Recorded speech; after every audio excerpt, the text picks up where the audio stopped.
Praise the lord, హల్లెలూయా. దేవుని నామానికి మహిమ కలుగును గాక. నేటి దేవుని మాట అనే శీర్షిక కోసం వేచి ఉన్న మీ అందరికీ కూడా యేసయ్య నామములో వందనాలు తెలియజేస్తూ ఉన్నాం. బాగున్నారా? చాలా సంతోషం. ప్రతిరోజు ఉదయం ఇలాగన వాక్యంతో మన హృదయాలను నింపుకోవడానికి దేవుడు కృప చూపిస్తూ సజీవంగా ఉంచి మనల్ని నడిపిస్తూ ఉన్నారు. గొప్ప దేవుణ్ణి మనం కలిగి ఉన్నాం. సరేనండి, ఈరోజు దేవుని మాట ఏంటో మనం చూద్దాం. నేటి దేవుని మాట అనే శీర్షికలో దేవుడు మనకి ఇవ్వబోతున్న మాటను ఒక్కసారి మనం చూద్దాం. 54వ అధ్యాయము యెషయా గ్రంథము 11వ వచనం నేను చదువుతూ ఉన్నాను. మీరు కూడా ఒక్కసారి చూడండి. ప్రయాసపడి గాలివాన చేత కొట్టబడి ఆదరణ లేక ఉన్నదానా, నేను నీలాంఛనములతో నీ కట్టడమును కట్టుదును, నీలములతో నీ పునాదులను వేయుదును అని దేవుడు వాగ్దానం చేస్తూ ఉన్నాడు. ఎంత మంచి దేవుడో కదా. ఆయన ప్రయాసపడి గాలి వాన చేత కొట్టబడి ఆదరణ లేక ఉన్నదానా అని ఎవరిని సంబోధిస్తున్నాడు అని మనం ఆలోచిస్తే, యెరూషలేము పట్టణం గురించిన ప్రవచనాన్ని యెషయా గ్రంథకర్త కొన్ని వేల సంవత్సరాలకు పూర్వమే ఆయన ప్రవచిస్తూ ఉన్నాడు. ప్రయాసపడి గాలి వాన చేత కొట్టబడుతూ ఆదరణ లేకుండా ఉందంటే యెరూషలేము అనే పట్టణం. దానికి కారణం కూడా లేకపోలేదు. సాధారణంగా ఒక పట్టణం ఇలా కొట్టబడ్డానికి గాలి వాన చేత, అంటే తుఫానుల చేత, భీకర ధ్వనుల చేత ఇలా కొట్టబడ్డానికి చాలా రకరకాల కారణాలు ఉంటాయి. ఆ పట్టణం చుట్టూ ఎప్పుడు చూసినా తుఫానులే, శ్రమలే, వేదనలే, కష్టాలే. అందుకనే దేవుడు ఆ పట్టణాన్ని చూశాడంట. చూసి అంటున్నాడు, ప్రయాసపడి గాలివాన చేత కట్టబడి ఆదరణ లేక ఉన్నదానా, నేను నీలాంఛనములతో నిన్ను కడతాను, నీలములతో నీ పునాదులు వేస్తాను అని దేవుడు వాగ్దానం చేస్తూ ఉన్నాడు. హల్లెలూయా. ఏమండి, మన దేవుడు కట్టే దేవుడు. ఏమండి, అంత మాత్రమే కాదు, కాపాడే దేవుడు కూడా. అందుకనే 127వ కీర్తనలో ఉంటుంది, యెహోవా ఇల్లు కట్టించని ఎడల దాని కట్టువారి ప్రయాసము వ్యర్థమే అని లేఖనం చెప్తుంది కదా. యెహోవా పట్టణాన్ని కాపాడకపోతే దానికి కావలి కాయవారు మేలుకుని ఇండుట వ్యర్థమే అని కీర్తనాకారుడు రాయడం మనం చూస్తూ ఉంటాం. అంటే కాపాడే బాధ్యత ఆయనదే, కట్టే బాధ్యత కూడా ఆయనదే. అది ఇల్లు కట్టాలన్నా, లేకపోతే ఒక కుటుంబాన్ని కట్టాలన్నా, లేకపోతే ఏకాంగులను సంసారులుగా చేయాలన్నా దేవుడు మాత్రమే చేయగలడు. చూస్తారా ఒక్కసారి 68వ దావీదు కీర్తన 6వ వచనంలో మనం చూస్తాం. 68వ దావీదు కీర్తనలో చాలా చక్కగా కీర్తనాకారుడు రాస్తాడు. ఏమనంటాడంటే, దేవుడు ఏకాంగులను సంసారులుగా చేయువాడు, ఆయన వర్ధిల్ల చేసేవాడని అక్కడ మనం చూస్తాం. దేవుడు ఏకాంగులను సంసారులుగా చేయువాడు, ఆయన బంధించబడిన వారిని విడిపించి వారిని వర్ధిల్ల చేయువాడు అని లేఖనం తెలియజేస్తూ ఉంది. ఏకాంగులు అంటే ఒంటరి వారిని దేవుడు సంసారులుగా చేస్తాడంట, జంటగా చేస్తాడంట. కాబట్టి మీ పిల్లల వివాహ విషయాల్లో బెంగపడకండి. ఆయన వారి కోసం ఆలోచిస్తూ ఉన్నాడు. లేకపోతే మీ కుటుంబ జీవితం కోసం బెంగపడద్దు. ఎలాగ వివాహం చేయగలనా, మా బిడ్డ జీవితాన్ని నేను కట్టగలనా అని ఈరోజు యవనస్తులు కలిగిన అనేక మంది తల్లిదండ్రులు చాలా బాధపడుతూ ఉన్నారు, బెంగపడుతూ ఉన్నారు.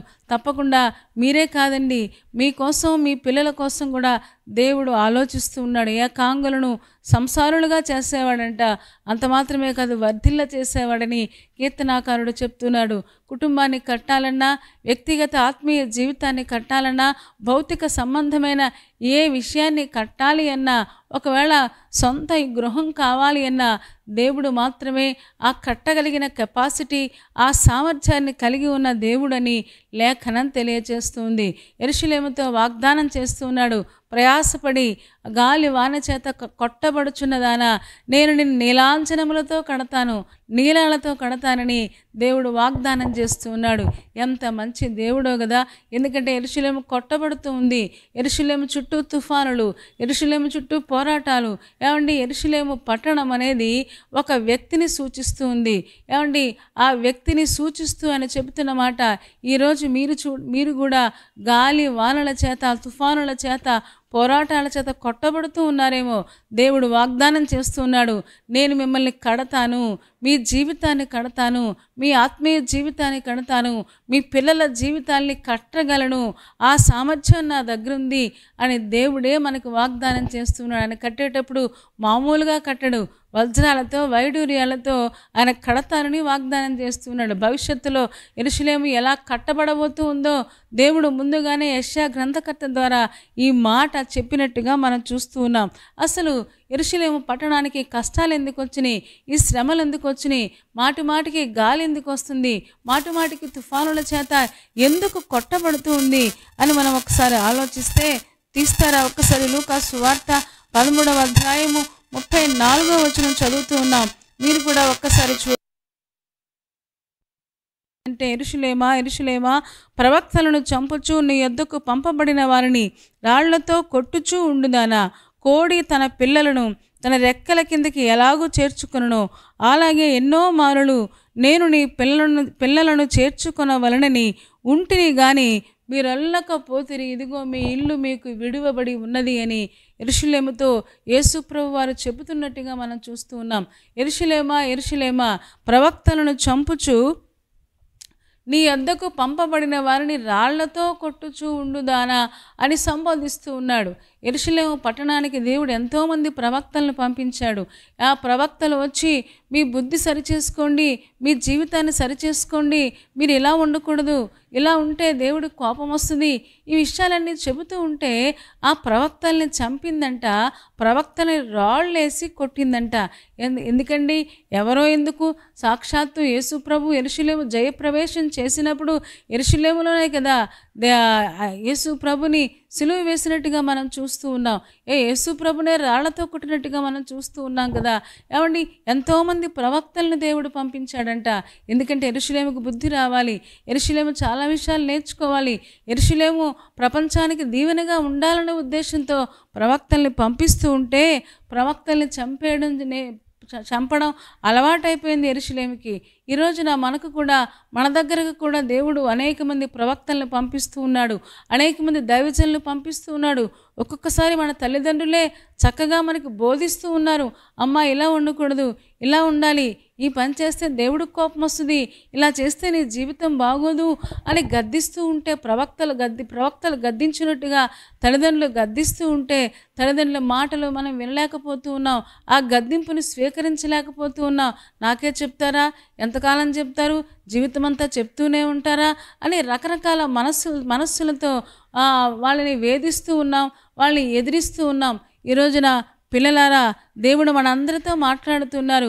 మీరు కుటుంబంలో పిల్లలైతే మీ తల్లిదండ్రుల మాటలు, గద్దింపులు జాగ్రత్తగా వినండి. ఆ తల్లిదండ్రుల ఉపదేశాల మీద మీ జీవితాన్ని కట్టుకోండి. దేవుడే వాళ్ళని ప్రేరేపించి అలాగా వాళ్ళ చేత మీకు మాట్లాడిస్తూ ఉన్నాడు. చాలా విసిగిపోతూ ఉన్నారు, చెప్పిందే చెప్తూ ఉన్నారు, ఎప్పుడు అలాగా అస్తమాను జాగ్రత్త అంటూనే ఉన్నారు. అస్తమాను చెప్పాలా నాకని చాలా విసిగిపోతాం. కానీ రేపొద్దున తల్లిదండ్రులు మన దగ్గర నుంచి దూరం అయ్యాక వాళ్ళ యొక్క విలువ మనకు తెలుస్తుంది. ఈ రోజున విశ్వాసులారా, యెరూషలేము పట్టణం అంట తన దగ్గరికి వచ్చిన ప్రవక్తల్ని చంపేసిందంట, వాళ్ళ మాట వినలేదంట. ఈ రోజున దైవజనుల చేత మనం చాలాసార్లు బోధించబడుతున్నాం, సంఘాలలో బోధించబడుతూ ఉన్నాం. విశ్వాసులు ఆ మాటలు వినగలిగితే, గ్రహించగలిగితే, ఎంతసేపు మా దైవజనుడు ఎప్పుడు గద్దింపులే ఇస్తాడు అని వాపవద్దు. దేవుడు గద్దింపు అవసరమైతే గద్దింపిస్తాడు, ఆదరణ అవసరమైతే ఆదరణ ఇస్తాడు. మాట్లాడేది దేవుడు మాత్రమే కదా. ఈ రోజున ఆ గద్దింపులు స్వీకరించాలని దేవుడు కోరుకుంటూ ఉన్నాడు. యెరూషలేము పట్టణానికి ఇంత దుస్థితి రావడానికి కారణం ఏంటి అంటే, ఇంత బాధలోకి వెళ్ళిపోవడానికి, గాలి వాన చేత కొట్టబడ్డానికి కారణం ఏంటి అంటే, గాలి అంటే సాతానుడు కదా. ఏమండి, సాతాను శక్తుల చేత యెరూషలేము నింపబడిపోవడానికి గల కారణం ఏంటి అంటే, చాలాసార్లు ప్రవక్తల మాటలు వినలేదు, దైవజనుల మాటలు వినలేదు. దేవుడు ఎంతోమందిని అక్కడికి పంపించాడంట. పంపించినా సరే మాట వినకుండా చాలాసార్లు దూరంగా వెళ్ళిపోయినట్టుగా మనం చూస్తూ ఉన్నాం. ఈ రోజున విశ్వాసులారా, మనందరితో దేవుడు అదే చెప్తున్నాడు. ఒకప్పుడు మీ దగ్గరికి అందరినీ పంపించాను, బుద్ధి చెప్పేవారిని పంపించాను, బుద్ధి చెప్పేవాళ్ళని మీరు నిరాకరించారు అని చాలాసార్లు బైబిల్లో వ్రాయబడి ఉండడం మనం చూస్తూ ఉంటాం. చూస్తారా ఒక్కసారి మార్కు సువార్త 11వ అధ్యాయము 11వ వచనం మనం చూడగలిగితే, మార్కు సువార్త 11వ అధ్యాయము 11వ వచనం మనం చూస్తే అక్కడ రాయబడిన మాట ఏంటి అంటే చూడండి, ఆయన యెరూషలేమునకు వచ్చి దేవాలయములో ప్రవేశించి చుట్టూ సమస్తమును చూచి సాయంకాలం అయినందున 12 మందితో కూడా బేతనీయకు వెళ్ళెను. యేసు ప్రభువారు యెరూషలేము జయప్రవేశం చేసినప్పుడు యెరూషలేము దగ్గరికి వచ్చారట. కొంతసేపు ఉందామని వచ్చి ఉంటారు, లేకపోతే అక్కడ గడుపుదామని వచ్చి ఉంటారు. కానీ చుట్టూ సమస్తాన్ని చూశాడంట. చుట్టూ ఉన్న పరిస్థితులు చూశాడు. అక్కడే దెబ్బలాట్లు, అక్కడే గొడవలు, అక్కడే వ్యాపారాలు, ఏమండి బయట వ్యాపారాలు, లోన వ్యాపారాలు, అసలు దేవుని మందిరాన్ని దొంగల గుహగా చేయడం మనం చూస్తూ ఉంటాం. చుట్టూ సమస్తాన్ని చూసి ఇంకా అక్కడ ఉండలేక ఆయన మళ్ళీ బేతనీకు వెళ్ళిపోయినట్టుగా మనం చూస్తూ ఉన్నాం. యేసు ప్రభు ప్రతిరోజు మనల్ని దర్శిస్తూ ఉన్నాడు, మన కుటుంబాలను దర్శిస్తూ ఉన్నాడు, మన వ్యక్తిగత ఆత్మీయ జీవితాన్ని దర్శిస్తూ ఉన్నాడు. కానీ చాలాసార్లు మనతో ఏం మాట్లాడలేక, మనం చెప్పినా ఒకవేళ వినవేమో అనుకొని ఏమంటే చుట్టూ చూస్తూ ఉన్నాడు. అయ్యో నా పిల్లలు ఎందుకు ఇలా పాడైపోతున్నారు, నా పిల్లలు నా వాక్యాలు వింటూ కూడా ఎందుకు గైకొన లేకపోతూ ఉన్నారని చాలాసార్లు ఆయన బాధపడి ఆయన ఒకవేళ మెల్లిగా వెనక్కి వెళ్ళిపోతూ ఉన్నాడేమో. చాలా జాగ్రత్త.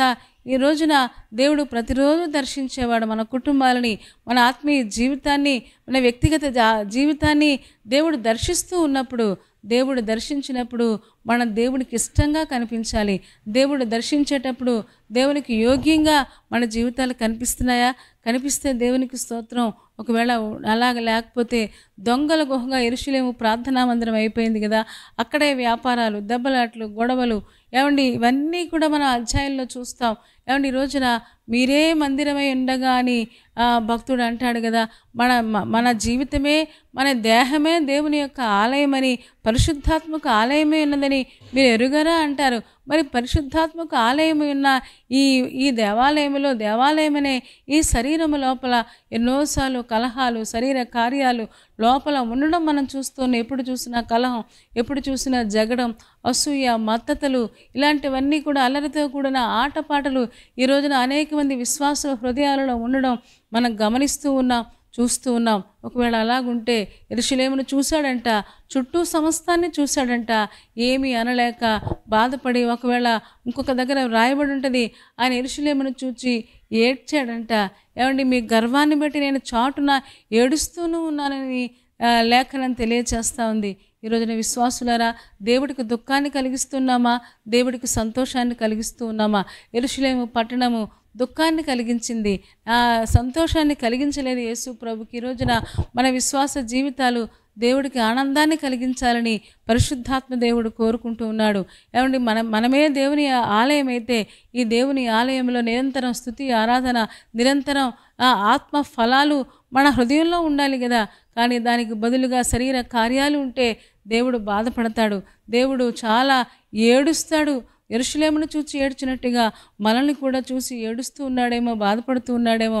ఒకసారి మనం గమనించుకోవాలని, ఒకసారి మనల్ని మనం పరీక్షించుకొని ప్రభు దగ్గర ఒప్పుకోవాలని ఈరోజు దేవుడు మనతో మాట్లాడుతున్నాడు.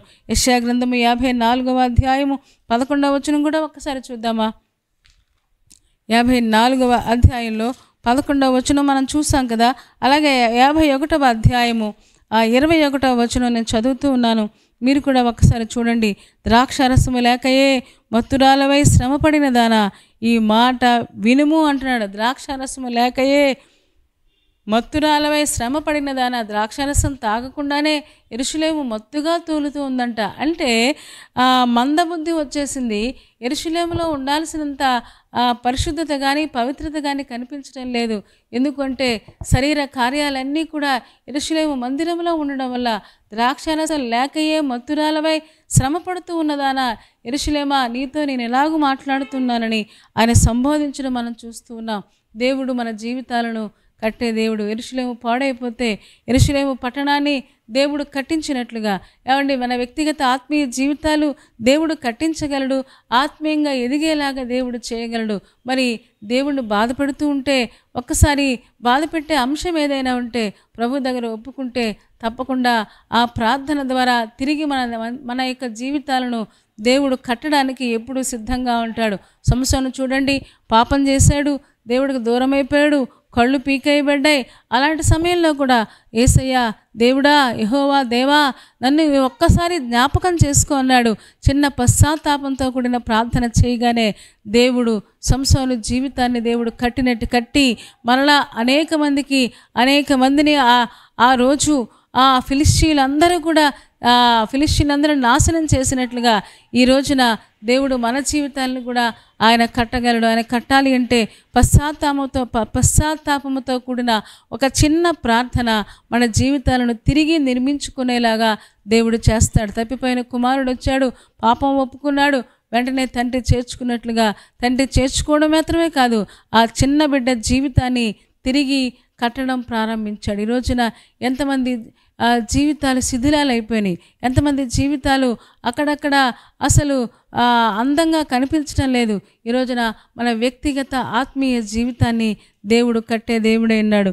ఇంకొక మాట చూసి మనం ముగించుకుందాం.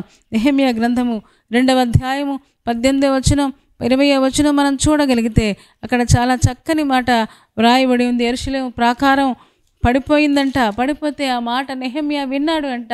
నెహెమ్యా విని ప్రాకారాలు పడిపోయిన ఆ యెరూషలేము మందిరం కోసం ఆలోచించి రాజు సెలవడిగి వెళ్ళినట్టుగా మనకు తెలుసు. 2వ అధ్యాయము 18వ వచనం అలాగే 20వ వచనం చదువుతున్నాను, మీరు ఒకసారి చూడండి. ఇదియుగాక నాకు సహాయము చేయు, దేవుని కరుణాహస్తమును గూర్చియు రాజు నాకు సెలవిచ్చిన మాటలనియు నేను వారితో చెప్పి తిని, అందుకు వారు మనము కట్టుటకు పూనుకుందము రెండని చెప్పి ఈ మంచి కార్యము చేయుటకై బలము తెచ్చుకొనిరి. 20వ వచనం, అందుకు నేను ఆకాశమందు నివాసి అయిన దేవుడు తానే మా యత్నమును సఫలము చేయును గనుక ఆయన దాసులమైన మేము కట్టుటకు పూనుకొనుచున్నాము.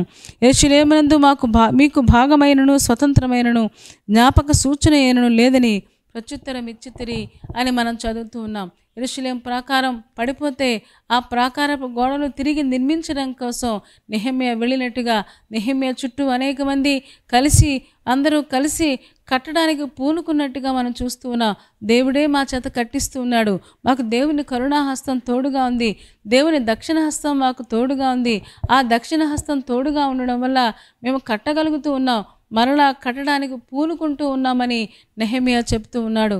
మన దేవుడు కట్టేవాడు, ఏమండి, జీవితాలు కట్టేవాడు, ఏమండి, పాపంతో చెడిపోయిన జీవితాన్ని తిరిగి నిర్మించగలిగిన గొప్ప దేవుడు. సేనా దెయ్యం పట్టినోడు ఏమంటే సమాధుల్లో తిరుగుతూ ఉంటే అలాంటి వాడిని పట్టుకొని రక్షించుకొని తన బిడ్డగా చేసుకుని ఆ బిడ్డను దెక్కపల్లి ఆ ప్రాంతాలలో బలంగా వాడుకున్నాడు. ఏమండి, ఒకవేళ దక్కపల్లి ప్రాంతాలలో సాక్ష్యమిస్తూ ఉంటే అందరూ అనుకుని ఉంటారు, ఒకప్పుడు సమాధుల్లో కేకలేసేవాడు కదా, ఒకప్పుడు బట్టలు ఇప్పుకొని తిరిగేవాడు కదా. ఇలాంటి వాడిని దేవుడు వాడుకోవడం అంటే దేవుడు ఎలాంటి వారినైనా కట్టగలిగిన సమర్థుడైన.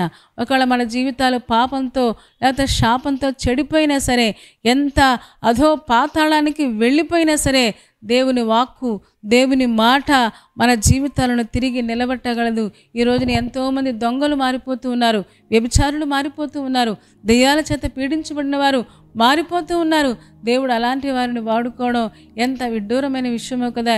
ఎవ్వరూ మార్చలేని వారిని కూడా ఆయన మార్చగలడు. ఎందుకు అంటే ఆయన కట్టే దేవుడు, జీవితాలను కట్టే దేవుడు, ఆత్మీయ జీవితాన్ని కట్టే దేవుడు. అంత మాత్రమే కాదు, పడిపోయిన ఒకవేళ వెనక్కి వెళ్ళిపోయిన మన జీవితాలను కూడా తిరిగి నిర్మించగలిగిన గొప్ప దేవుడు ఆయనే. అందుకని లేఖనం చెప్తుంది, సమస్తము కట్టినవాడు దేవుడే అని హెబ్రీయులకు రాసిన పత్రిక 3వ అధ్యాయంలో మనం చూస్తూ ఉన్నాం. సమస్తము కట్టేవాడు.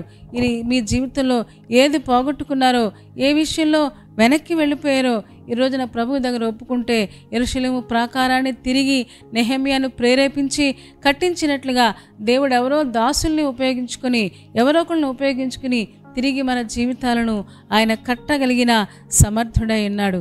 ఈ రోజున విశ్వాసులారా ధైర్యం తెచ్చుకుందాం, దేవుడి వైపు చూద్దాం. ఈ రోజున మన పాపమేదో గుర్తిద్దాం. యెరూషలేములాగా ప్రవక్తలను పంపిస్తూ ఉంటే ప్రవక్తల మాటలు వినకుండా వాళ్ళని రాళ్లతో కొట్టద్దు. అంటే వాళ్ళ మాట వినకపోవడమే రాళ్లతో కొట్టడం కదా. ఏమంటే పరిసయ్యులు, శాస్త్రులు, సద్దూకయ్యులు చాలాసార్లు యేసు ప్రభును శోధించి అసలు ఆయన మాటే వినలేదు, ఆయనను అస్సలు పట్టించుకోలేదు. ఈ రోజున చాలా చోట్ల యేసు ప్రభు వాక్యం వినబడుతూ ఉంటే, సువార్త వినిపిస్తూ ఉంటే చాలామంది రాళ్లతో కొడుతున్నారు. మాకొద్దు పో అంటున్నారు, మేము వినము అంటున్నారు. అక్కడే కాదండి, సంఘాలలో కూడా ఇదే మనం చూస్తూ ఉన్నాం. విశ్వాసులారా గమనించండి. యెరూషలేము అందుకనే గాలి వాన చేత కొట్టబడుతూ ఉంది. యెరూషలేముకు అందుకనే పోరాటాలు ఎక్కువైపోయినాయి, శ్రమలు ఎక్కువైపోయినాయి, బాధలు ఎక్కువైపోయినాయి. అందుకనే దేవుడు ఈ రోజున వాగ్దానం చేస్తున్నాడు, ప్రయాసపడి గాలి వాన చేత కొట్టబడుచున్నదానా, నీలాంజనములతో నేను నిన్ను కడతాను, నీలములతో నీ పునాది నేను మళ్ళీ వేస్తాను. ఈ రోజున మీ జీవితాలను కూడా, మన జీవితాలను కూడా దేవుడు కడతానని వాగ్దానం చేస్తున్నాడు. మామూలుగా కట్టడాయన తిరిగి నిర్మిస్తే అసలు ముందు ఎలాంటి రూపం ఉందో ఆ రూపం లేకుండా దేవుడు అద్భుతంగా ఒక మంచి రూపాన్ని ఇవ్వగలడు. సేనా దయ్యం పట్టినోడు ఒకప్పుడు రూపం వేరు, గాయాలు చేసేవాడు, గాయాలు పెట్టేవాడు, ఏమన్నా బట్టలు ఇప్పుకొని తిరిగేవాడు.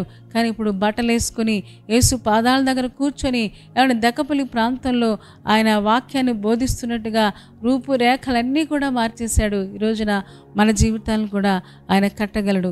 ఈ రోజున మన కుటుంబాలను కట్టగలడు, మన వ్యక్తిగత ఆత్మీయ జీవితాన్ని కట్టగలడు. అలాంటి వారు ఎవరైనా ఉంటే, ప్రభువా నా జీవితాన్ని తిరిగి కట్టు నాయనా, నేను ఒకప్పుడు ఎంతో విశ్వాసంతో ఉండేదాన్ని, ఒకప్పుడు ఎంతో ప్రార్థనలో బలంగా ఉండేవాడిని, ప్రార్థన మానేశాను, అందుకనే నా ప్రాకారం పడిపోయిందయ్యా, అందుకనే నా చిన్న యెరూషలేము నా కుటుంబంలో సంతోషం లేదు, నా ఆనందం లేదు.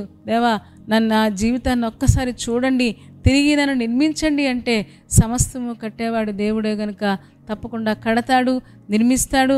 ఒక సాక్షిగా మనందరి జీవితాలను దేవుడు చేయగలడు. అలా చేయడానికి పరిశుద్ధాత్మ దేవుడు మనకి సహాయం చేయనుగాక.